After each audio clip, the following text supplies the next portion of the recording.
Hello नमस्कार दोस्तों, स्वागत है आपका अपने यूट्यूब चैनल विजय की ओर पर। तो आइए आज स्टार्ट करते हैं यूपी घटना चक्र तथ्य सार के अंतर्गत उत्तर प्रदेश की प्रमुख नदियों के बारे में। तो अपना आज का जो टॉपिक है वो है उत्तर प्रदेश की नदियाँ, ठीक है ना। तो नदियों के उद्गम स्रोत के आधार पर उत्तर प्रदेश की नदियों को तीन भागों में विभाजित किया जा सकता है। एक तो हिमालय से निकलने वाली नदियाँ हैं, और दूसरा गंगा के मैदान से निकलने वाली नदियाँ, और तीसरा जो है प्रायद्वीपीय पठार से निकलने वाली नदियाँ। गंगा और यमुना उत्तर प्रदेश की सबसे बड़ी नदियां हैं, ये बात आपको याद रखनी है। इनका बहाव उत्तर में हिमालय तथा दक्षिण में विंध्याचल द्वारा निर्धारित है। उत्तर प्रदेश की अन्य प्रमुख नदियों में घाघरा, गोमती, चंबल, सोन, कर्मनासा, चंद्रप्रभा, रेहंद, बेलन एवं धसान उल्लेखनीय हैं। उत्तर प्रदेश की जो कुछ प्रमुख नदियां हैं उनकी लंबाई और उनके उद्गम स्थल को अपने देख लेते हैं। तो अगर जैसे बात करें, सबसे अपनी लंबी नदी है अपने भारत की भी, और सबसे लंबी नदी है अपने उत्तर प्रदेश की भी, गंगा। तो गंगा का जो उद्गम स्थल है वो उत्तराखंड में है, और इसकी कुल लंबाई 2525 किलोमीटर है, ये बात आप सबको याद होगी। यमुना की लंबाई उत्तराखंड से निकलती है, और यमुना की जो लंबाई है, यमुना की लंबाई 1384 किलोमीटर है, और उद्गम स्थल कहाँ पे है? उत्तराखंड। घाघरा नदी का जो उद्गम है वो तिब्बत से निकलती है, और इसकी कुल लंबाई 1080 किलोमीटर है। चंबल नदी मध्य प्रदेश से निकलती है, और इसकी लंबाई 965 किलोमीटर है। सोन नदी मध्य प्रदेश से निकलती है, इसकी लंबाई 780 किलोमीटर है। रामगंगा उत्तराखंड से निकलती है, और इसकी लंबाई कुल 696 किलोमीटर है। राप्ती नदी की बात करें तो राप्ती नदी नेपाल से निकलती है, इसकी लंबाई कुल 640 किलोमीटर है। बेतवा नदी मध्य प्रदेश से निकलती है, इसकी कुल लंबाई 590 किलोमीटर है। इसी तरह से गोमती नदी जो है उत्तर प्रदेश से निकलती है, इसकी लंबाई 940 किलोमीटर है। केन नदी मध्य प्रदेश से निकलती है, इसकी कुल लंबाई 427 किलोमीटर है। और टोंस नदी मध्य प्रदेश से निकलती है, इसकी लंबाई 264 किलोमीटर है। और शारदा नदी उत्तराखंड से निकलती है, इसकी कुल लंबाई 350 किलोमीटर है। तो अब एक एक करके एक एक नदी के बारे में डिटेल से पढ़ते हैं, और सबसे पहले पढ़ते हैं गंगा नदी के बारे में। तो अब बात करते हैं गंगा नदी की, ठीक है ना, गंगा नदी की, ठीक है ना। तो उत्तर प्रदेश की जो सर्वाधिक लंबी नदी है वो है अपनी गंगा। उत्तर प्रदेश की जो सर्वाधिक लंबी नदी है गंगा, और ये बात याद रखनी है कि भारत की भी सबसे लंबी नदी कौन सी है? गंगा है, जिसकी कुल लंबाई कितनी बताई थी? 2525 किलोमीटर। और उत्तर प्रदेश में अगर ध्यान रखें कि गंगा नदी की लंबाई पूछे तो उत्तर प्रदेश में गंगा नदी की लंबाई कितनी है? 1450 किलोमीटर। तो ये बात भी याद रखनी है, उत्तर प्रदेश में भी गंगा नदी की लंबाई पूछी जा सकती है। गंगा नदी की अगर अन्य प्रमुख सहायक नदियों की बात करें तो इसमें रामगंगा, घाघरा, गंडक, बूढ़ी गंडक, बागमती, कोसी एवं यमुना नदियां हैं। उत्तरी किनारे से मिलने वाली सहायक नदियां रामगंगा, गोमती, घाघरा, गंडक, कोसी, बागमती तथा दक्षिण किनारे से मिलने वाली सहायक नदियां यमुना, टोंस एवं सोन हैं। गंगा नदी यमुना एवं पौराणिक सरस्वती नदी से प्रयागराज में मिलती है। प्रयागराज में क्या बोलते हैं? हम संगम बोलते हैं। तो गंगा नदी से यमुना का संगम कहाँ पे होता है? प्रयागराज में। गंगा नदी का उद्गम कहाँ से माना जाता है? तो गौमुख से माना जाता है। गौमुख मतलब गंगोत्री हिमनद से। उद्गम स्थान पर गंगा की जो मुख्य धारा है वो भागीरथी के नाम से जानी जाती है। यानी गंगा का जो उद्गम नाम है वो क्या है? भागीरथी, ठीक है ना। तो भागीरथी भी नाम भी किसका है? गंगा का। तो ये नाम भी आपको याद रखना है। भागीरथी एवं अलकनंदा नदी ही संयुक्त धारा क्या बनाती हैं? गंगा नदी बनाती हैं, ये बात भी ध्यान रखना है। यानी गंगा नदी का जो शुरुआती गंगा नदी जो बनती है वो भागीरथी और अलकनंदा नदी के मेल से बनती है, ये बात आपको याद रखनी है। इन दोनों नदियों का संगम देवप्रयाग में होता है, और ये जगह कहाँ पे है? उत्तराखंड में। यानी देवप्रयाग में गंगा नदी से, यानी देवप्रयाग में भागीरथी और अलकनंदा नदी दोनों मिलकर गंगा नदी का निर्माण करती हैं, और तब बनती है गंगा। और ये जगह कहाँ पे है? देवप्रयाग, याद रखना है आपको, ठीक है ना। इसी तरह से याद रखना है कि धौली गंगा नदी अलकनंदा नदी से विष्णुप्रयाग में मिलती है। यानी विष्णुप्रयाग में किसका मिलन होता है? अलकनंदा का और धौली गंगा का। इसी तरह से मंदाकिनी नदी रुद्रप्रयाग में अलकनंदा नदी से मिलती है, ये बात भी आपको याद रखना है। यानी रुद्रप्रयाग में अलकनंदा नदी से कौन सी मिल जाती है? मंदाकिनी मिल जाती है। तो क्या बन जाता है अपना? रुद्रप्रयाग। हरिद्वार से गंगा नदी मैदानी क्षेत्र में प्रवेश करती है। तो गंगा जो है मैदानी क्षेत्र में कहाँ से प्रवेश करती है? हरिद्वार से। बिजनौर जनपद से गंगा नदी उत्तर प्रदेश में प्रवेश करती है। गंगा नदी उत्तराखंड, उत्तर प्रदेश, बिहार, झारखंड, पश्चिम बंगाल राज्यों से होकर बहती है। तो ये बात आपको याद रखनी है कि गंगा नदी अपने भारत में कितने राज्यों में बहती है। तो ये बात आपको याद रखनी है, 5 राज्यों में बहती है, उत्तराखंड, उत्तर प्रदेश, बिहार, झारखंड तथा पश्चिम बंगाल में। कन्नौज के निकट गंगा नदी से रामगंगा मिलती है। तो कन्नौज के निकट गंगा नदी से क्या मिलती है? रामगंगा नदी मिलती है। ये बात भी आपको याद रखनी है। गंगा नदी बांग्लादेश में बंगाल की खाड़ी में जाके गिर जाती है। गंगा नदी के किनारे स्थित उत्तर प्रदेश के प्रमुख नगर हैं, फर्रुखाबाद है, कन्नौज है, कानपुर है, प्रयागराज, मिर्ज़ापुर, वाराणसी, गाजीपुर, गढ़मुक्तेश्वर आदि। ये शहर कैसे हैं? जो गंगा नदी के किनारे स्थित हैं, जिनमें कानपुर गंगा नदी के दाएं किनारे एवं वाराणसी बाएं किनारे पर स्थित है। ये बात भी आपको याद रखनी है। गंगा नदी के बारे में आपको कुछ बातें और याद रखनी है। जैसे पेपर में हमसे ये पूछ सकता है कि यूपी गंगा जो है उत्तर प्रदेश के कुल कितने जिलों से बहती है? तो याद रखना है, यूपी में जो गंगा नदी है उत्तर प्रदेश के 28 जिलों से बहती है, ठीक है ना।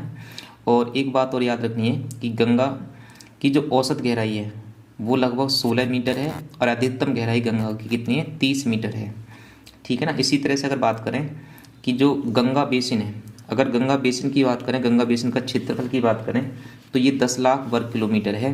और गंगा बेसिन जो है वो 15 राज्यों में फैला हुआ है। यानी गंगा नदी जो है वो वैसे बहती 5 राज्यों में है, लेकिन गंगा का जो बेसिन है वो 15 राज्यों में फैला हुआ है। गंगा के अगर उद्गम स्थल की ऊंचाई अगर पूछ ले तो गंगा के उद्गम स्थल की ऊंचाई की बात करें तो ये 3140 मीटर है। इसी तरह से गंगा का जल जो है पवित्र माना जाता है। क्यों? क्योंकि पवित्र की वजह से एक तो इसमें बताते हैं कि बैक्टीरिया पाया जाता है, और एक बैक्टीरिया ऐसा है जो बैक्टीरिया को किल करता है, जिसे एंटी बैक्टीरियोफेज बोला जाता है, ठीक है ना। जिसकी वजह से अगर कोई बैक्टीरिया उसमें पनपता है तो उस बैक्टीरिया को कौन किल कर देता है? बैक्टीरियोफेज, एंटी बैक्टीरियोफेज, जिसकी वजह से गंगा का पानी कभी भी अशुद्ध ना होता है, ठीक है ना। ये बात करना। तो गंगा का पानी हमेशा शुद्ध रहता है, किसकी वजह से? एंटी बैक्टीरियोफेज की वजह से। और सबसे इम्पोर्टेंट बात गंगा के बारे में कि गंगा में इलाहाबाद से लेकर हल्दिया तक जो 1600 किलोमीटर लंबा रूट है वो नेशनल वाटरवे फर्स्ट के नाम से जाना जाता है। और अपनी जो गंगा नदी है इसे राष्ट्रीय नदी घोषित कर दिया गया है 4 नवंबर 2008 को। तो ये 4 नवंबर 2008 को राष्ट्रीय नदी जो घोषित किया गया था वो प्रधानमंत्री मनमोहन सिंह के कार्यकाल में किया गया था। ये बात भी आपको याद रखनी है। इसी तरह से गंगा प्रदूषण कम करने के लिए एक गंगा एक्शन प्लान चलाया गया था 1985 में, जिस टाइम पे प्रधानमंत्री राजीव गांधी थे। तो राजीव गांधी के समय 1985 ईस्वी में गंगा एक्शन प्लान चलाया गया था जो गंगा नदी से संबंधित था, गंगा नदी को शुद्ध करने के लिए, ये गंगा नदी का प्रदूषण कम करने के लिए। तो ये बात भी आपको याद रखनी है।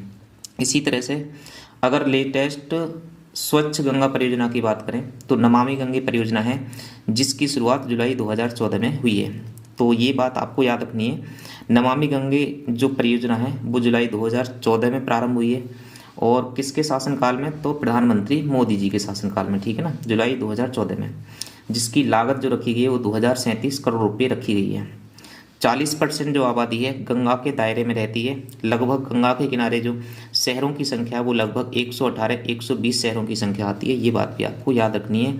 अगर गंगा नदी के अन्य नामों की बात करें तो सुरसरी, भागीरथी, पद्मा, देव नदी, जाह्नवी, सुरधुनी, त्रिफदगा, अलकनंदा, विष्णुपदी, देवपगा, सुरसरता, ये सब गंगा नदी के अन्य नामों में आते हैं।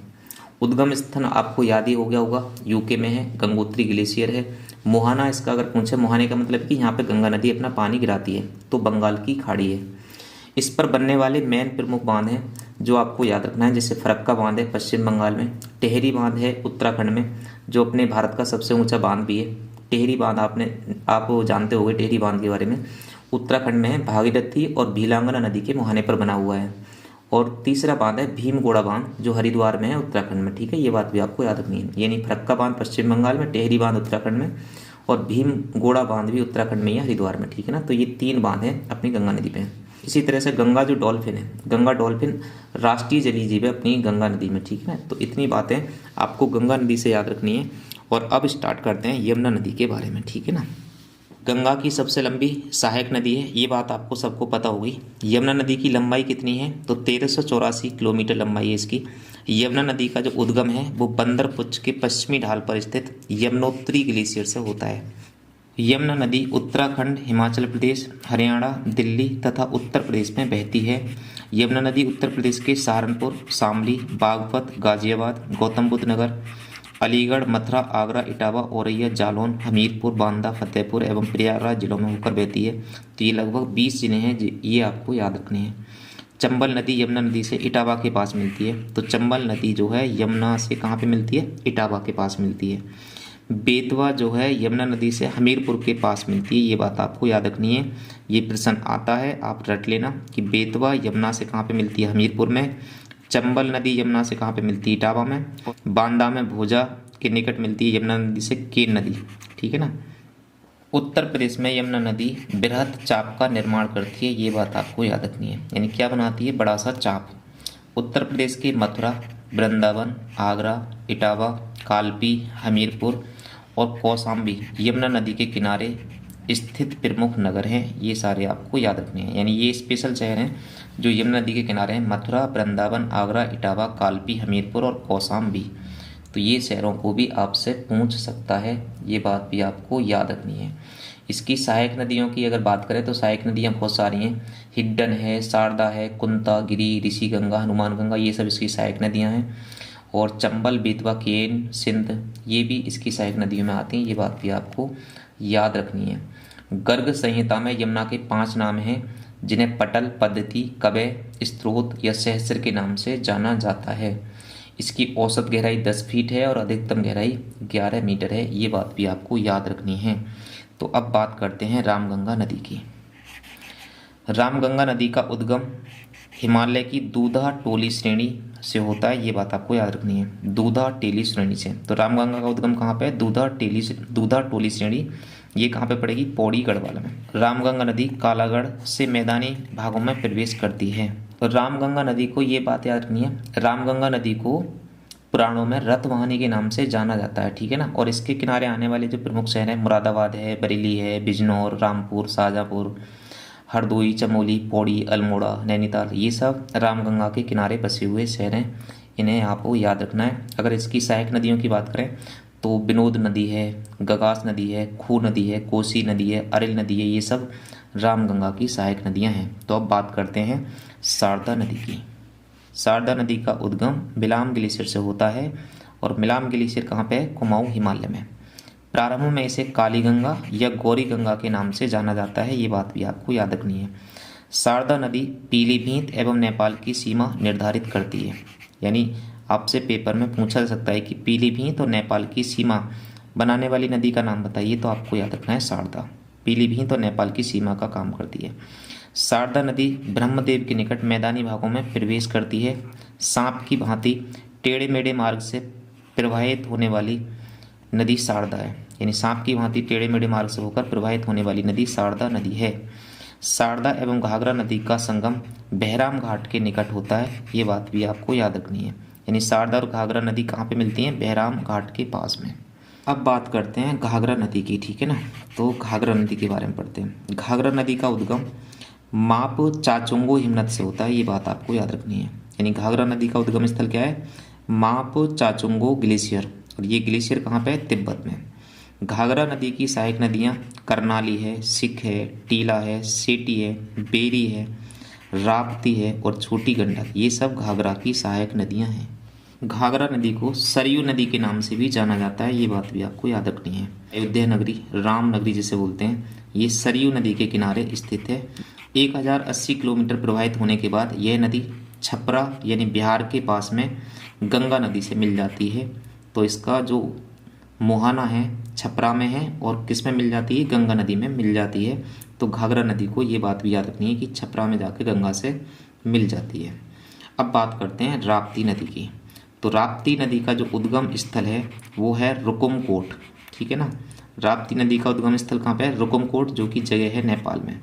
राप्ती की प्रमुख सहायक नदी रोहिणी है। रोहिणी पूछी जा सकती है किसकी सहायक नदी है? तो राप्ती की। राप्ती एवं घाघरा नदियों का संगम देवरिया में बरहज नामक स्थान पर होता है।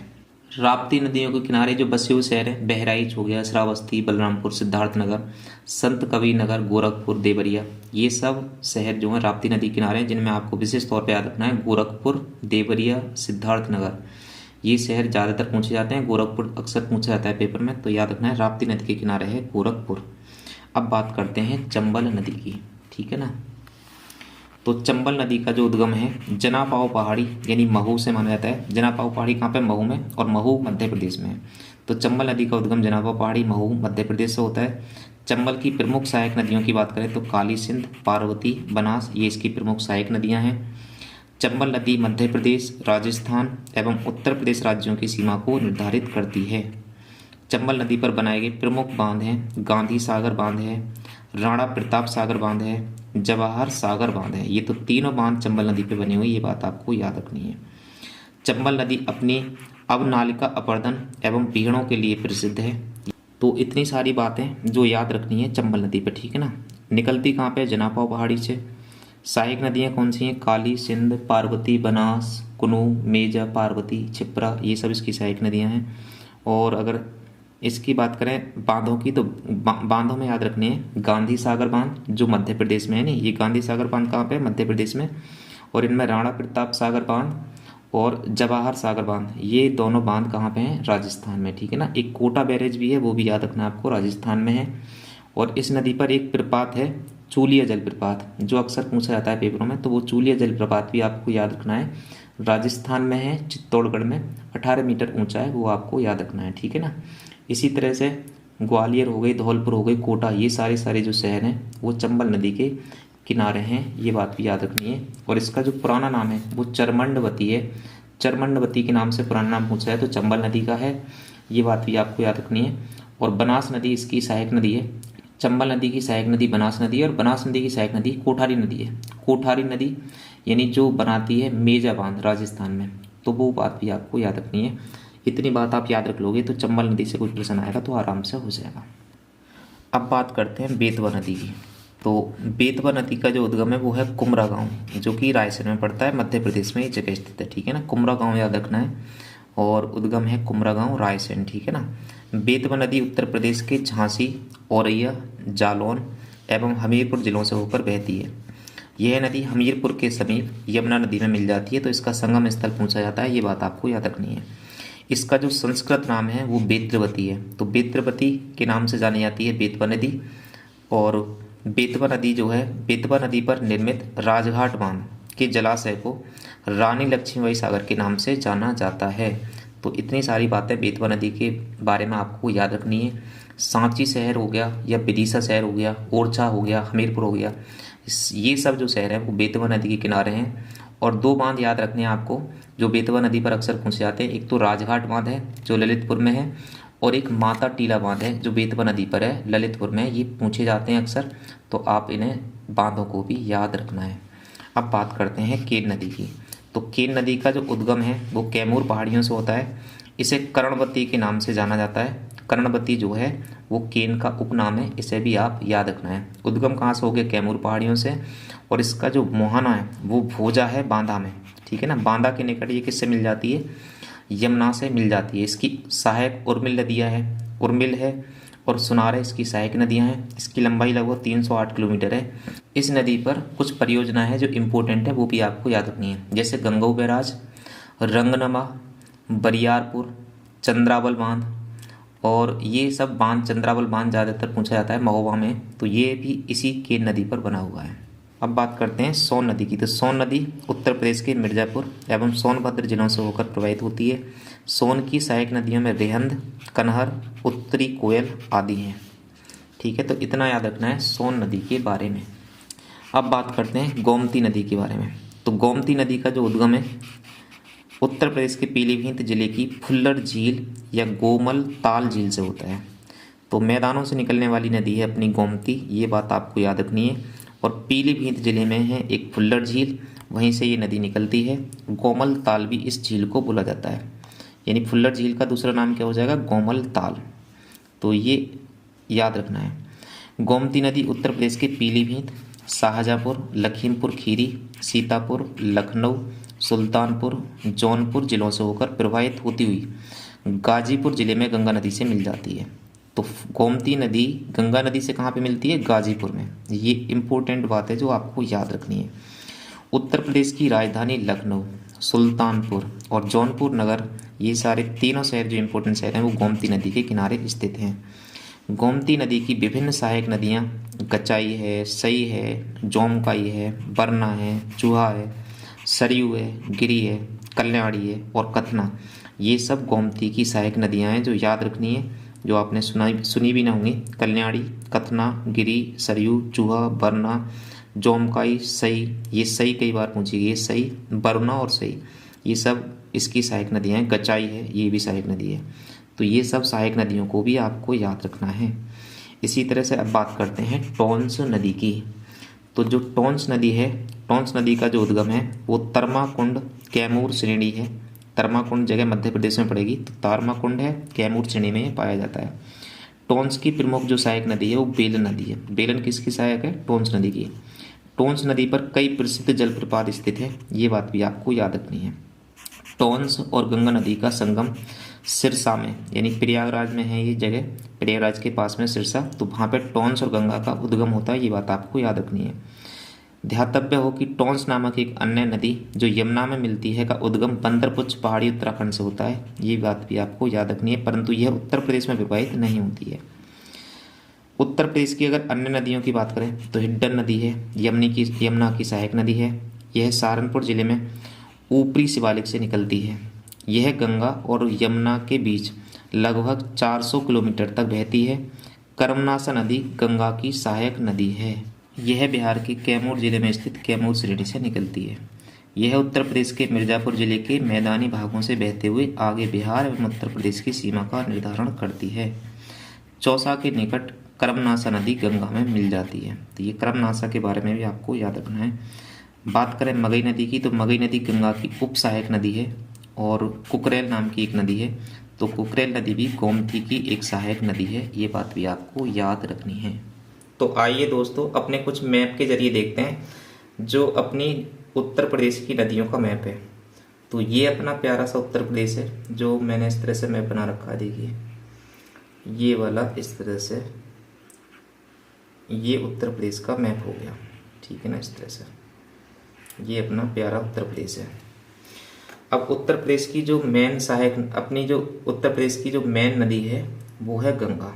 तो उत्तर प्रदेश की जो गंगा नदी है वो इस तरह से मैंने ये बनाई है, देखिए इस तरह से, ठीक है ना। ये आ गई गंगा, थोड़ा सा ऐसे मैं डार्क कर दे रहा हूँ, ये गंगा हो गई, ठीक है ना। तो देखो गंगा की जो सहायक नदी सबसे पहले कौन सी पड़ती है? रामगंगा। बाएं तट से मिलने वाली नदियाँ हैं और ये आएगी इधर से, तो बाएं तट से मिलेगी रामगंगा सबसे पहले आके।